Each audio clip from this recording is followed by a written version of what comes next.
There are 100 little moments people tell you to savor on your wedding day. The quiet before the dress goes on. The way your hands tremble slightly when you hold the bouquet. The way the world feels like it's holding its breath just for you. I tried to hold on to those moments. I really did. But even as the soft light filtered in through the windows of the bridal suite and the makeup artist complimented my calmness, there was a knot in my stomach I couldn't untangle. It wasn't nerves. I wasn't afraid of marrying James. He was steady. Thoughtful. The kind of man who ironed his shirt the night before without being asked. The kind of man who made soup when I was sick and knew how to fold fitted sheets better than I did. We were right for each other, not in the fireworks and chaos way, but in the quiet way you pray for after years of being burned. No, the unease didn't come from him. It came from my father. He hadn't been involved in the planning much, not because I didn't want him to be, but because he kept saying he was busy with things. He skipped my bridal shower. Postponed tux fittings twice. Even our final walkthrough at the venue, he sent a text instead of showing up. Something about a delayed flight from a conference. It wasn't like him. At least, not the him I remembered from my childhood, warm, present, attentive in a way that had made me the envy of my friends growing up. But something had shifted in the last 2 years. Since Mom passed. Since I moved out. Since. I don't know. He got quieter. Harder to read. There was always some vague business trip or new acquaintance, always a reason to miss dinners or answer texts late. I told myself he was grieving in his own way, that I shouldn't take it personally. But when he RSVP'd +1 without a name, I knew something was off. And then Claire walked in. Claire. My college roommate. My former best friend. She hadn't RSVP'd. Hadn't responded to my messages for over a year. We hadn't spoken since a night 2 years ago that left both of us raw and silent. I'd trusted her with everything once, shared secrets, heartbreaks, late-night breakdowns in dorm rooms lit by string lights. But something had broken between us. A lie. A boy. A betrayal I thought I'd buried. We weren't enemies exactly. Just strangers who knew too much. And yet there she was, stepping into the ceremony rehearsal the night before as if nothing had happened, smiling politely, standing beside my father like she belonged. She wore a pale blue dress that matched the satin on the altar. Her hand grazed his arm once, lightly. Not enough to make a scene. Just enough for me to notice. I didn't say anything. Not then. Not when she waved at me like we were still friends. Not when my father brushed off my confusion with a simple, she was nearby, and I thought it would be nice to catch up. Nice. I didn't fight it. I didn't want to make a fuss the night before my wedding. Everyone kept saying, stay relaxed, don't let the small stuff get to you, and focus on you. So I smiled. I thanked guests. I wrote vows. But that knot in my stomach? It stayed. On the morning of the wedding, as I stood in front of the mirror, veil in hand, I took a deep breath and told myself that whatever Claire was doing here didn't matter. Today was about me and James. Not the ghosts of old friendships. Not the strangeness of my father's distance. I didn't know yet that the most humiliating moment of my life was about to unfold in front of everyone I loved. I didn't know that the day I'd dreamed of would be used by someone else to rewrite my story, and not for the better. But I would soon.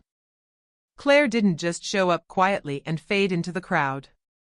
She arrived with a presence, like she had something to prove.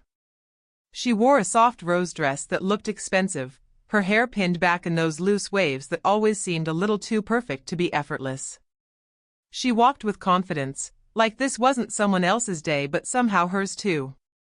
And she stayed close to my father, uncomfortably close.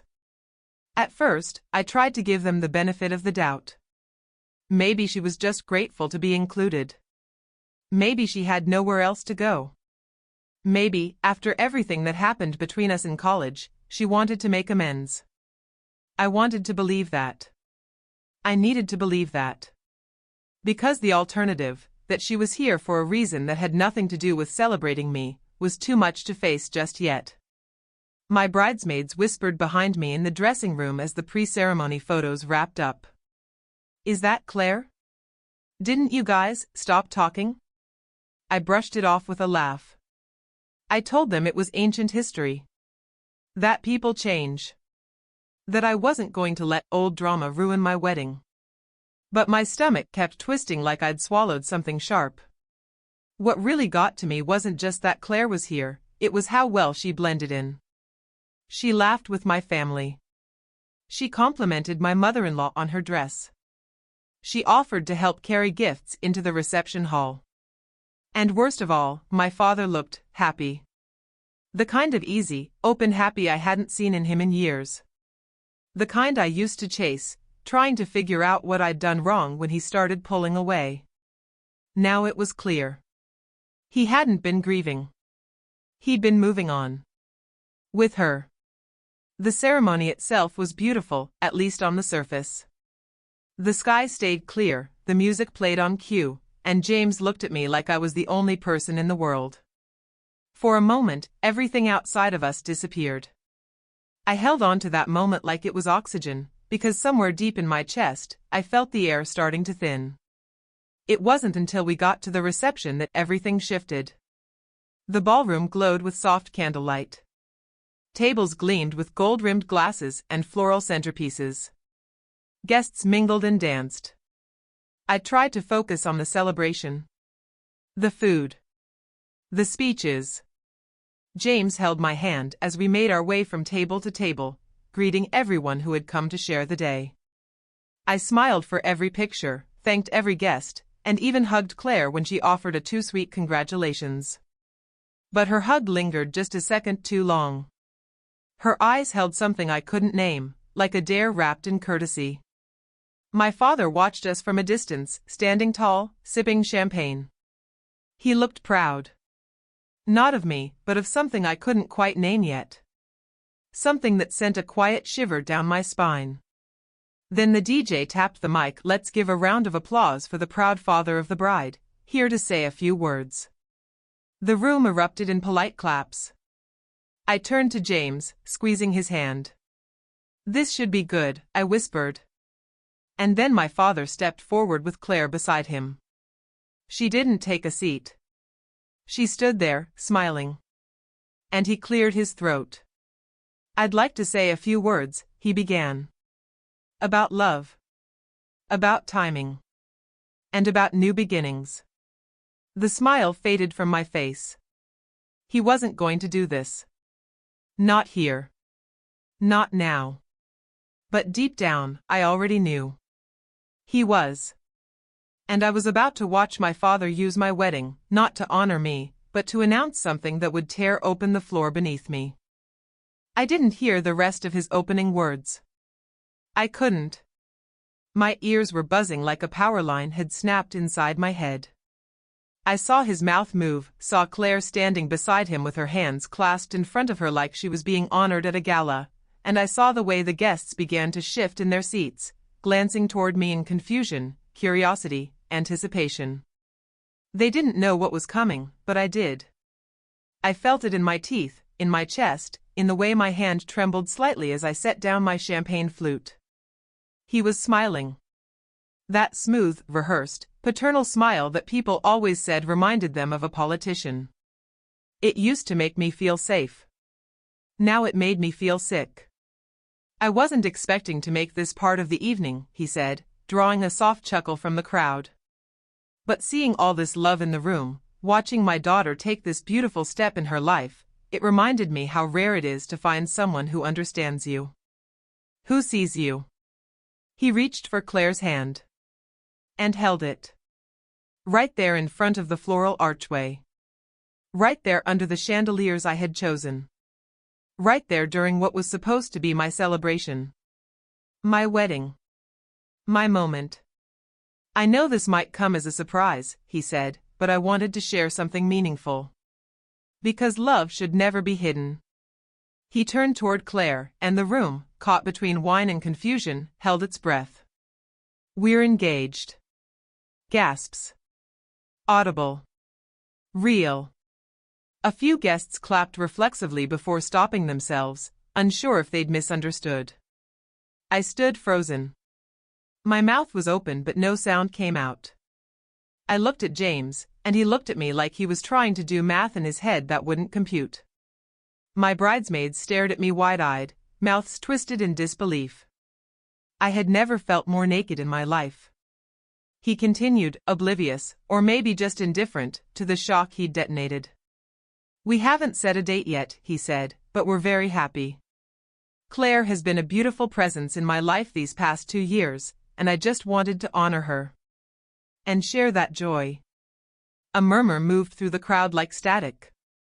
Plates clinked. Someone dropped a fork. An aunt whispered sharply to her husband. My uncle coughed and muttered something under his breath. Claire smiled like this was a toast written for her. I stood there in my white dress, veil pinned like a crown of glass, trying to make sense of the betrayal folding itself around me in real time. Not just the engagement. Not just the absurdity of the timing. But the fact that they had known. For years. That their relationship wasn't some new spark, it was something cultivated in secret while I planned a wedding, while I tried to reconnect with my father, while I kept wondering why Claire never replied to my messages after graduation. Now I knew. Because she was with him. Because she had been walking through my life, through my home, through my memories, wearing a smile and carrying a knife I never saw coming. I didn't cry.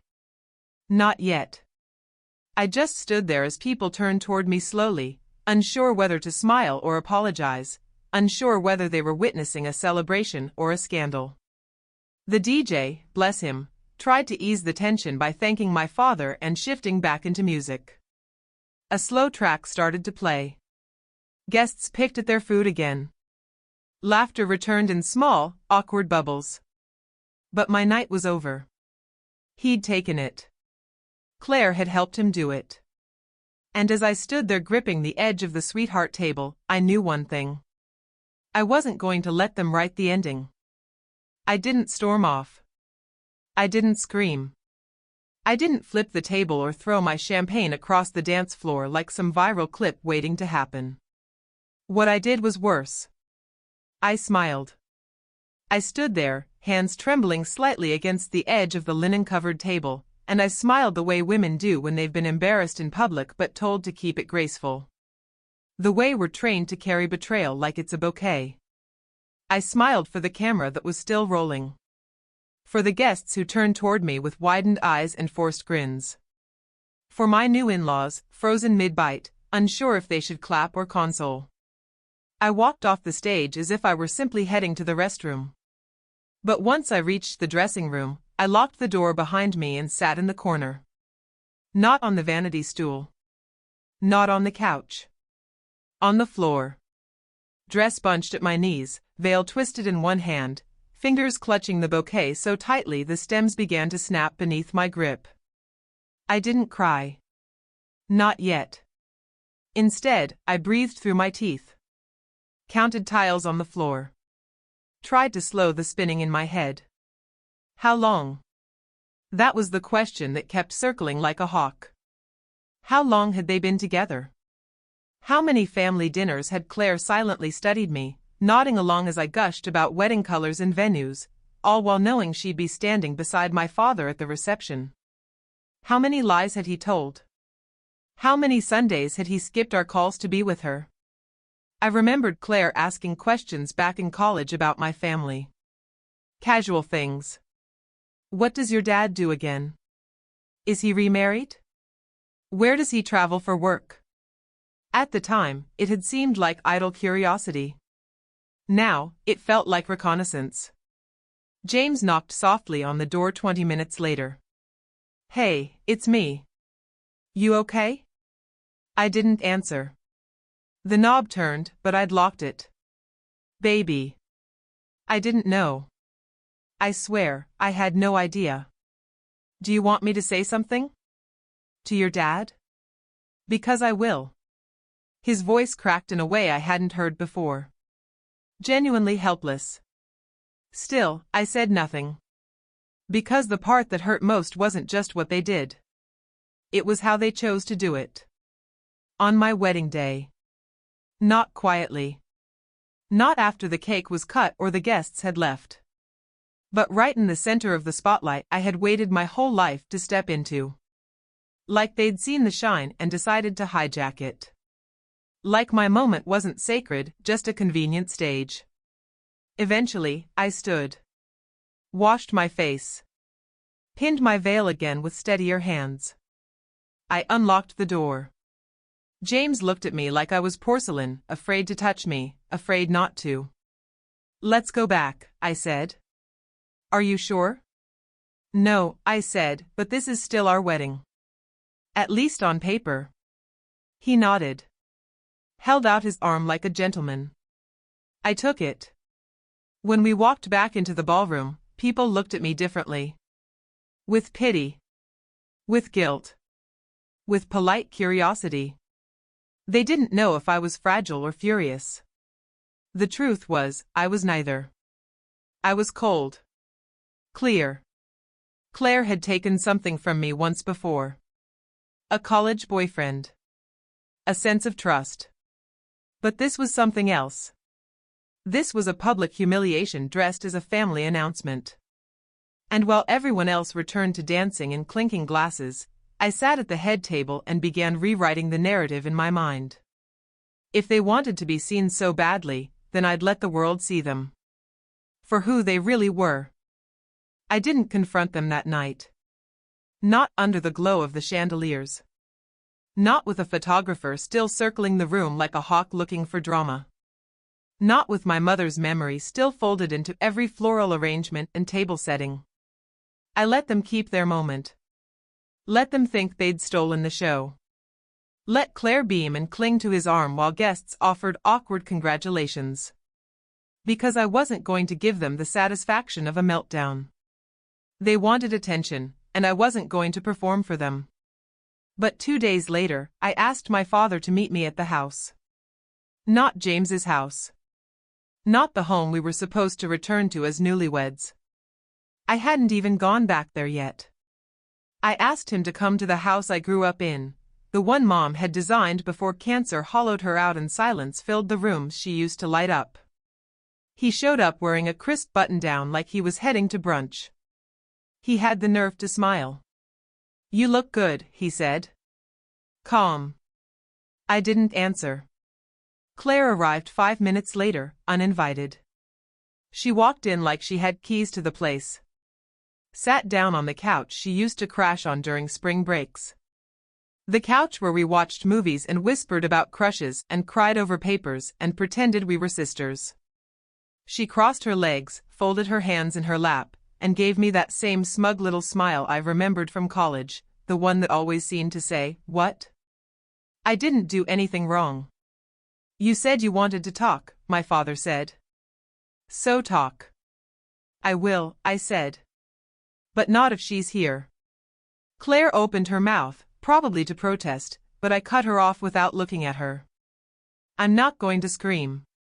I'm not going to cry.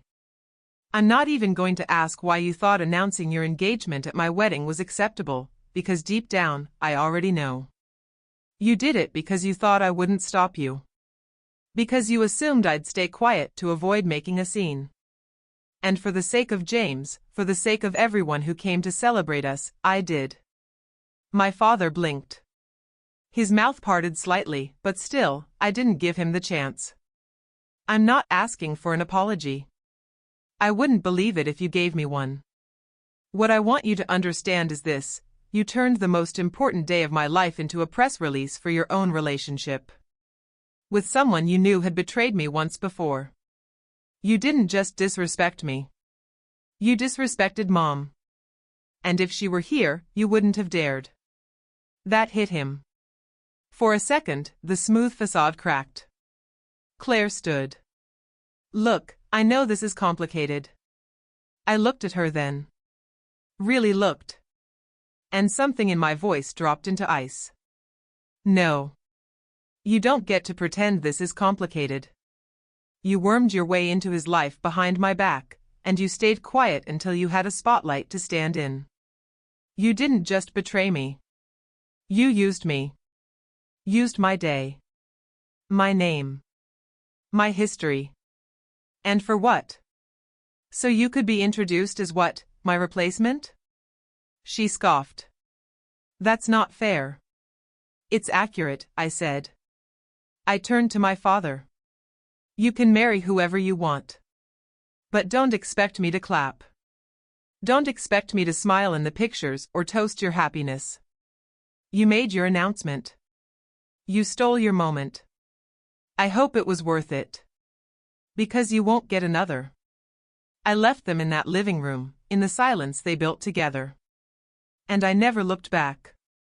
I didn't return to the honeymoon suite. I didn't check into a tropical resort or sip champagne by an ocean. Instead, I checked into a quiet rental cabin 2 towns away. No Wi-Fi. No noise. Just me, a fireplace, and the echo of a wedding that wasn't really mine. James and I parted gently. He offered to stay, to help me make sense of it all, but I could see the uncertainty in his eyes, the weight of marrying into a family that was unraveling mid-ceremony. He hadn't signed up for this mess. And I wasn't about to beg him to stay out of fear. We annulled the marriage before the ink on the guest book had dried. It wasn't out of bitterness. It was clarity. I'd spent the better part of my 20s trying to keep the peace. Smiling through passive-aggressive jabs at holiday dinners. Overlooking betrayals for the sake of nostalgia. Letting silence smooth over the cracks in every relationship. But what my wedding taught me, what that microphone-stealing, spotlight-hungry announcement taught me, was that peace built on obedience isn't peace at all. It's submission. It's self-erasure. So I stopped. I changed my phone number. I shut down my wedding website.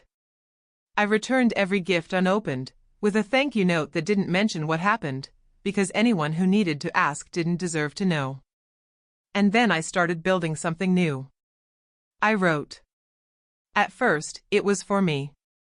A journal, a private space to scream without raising my voice.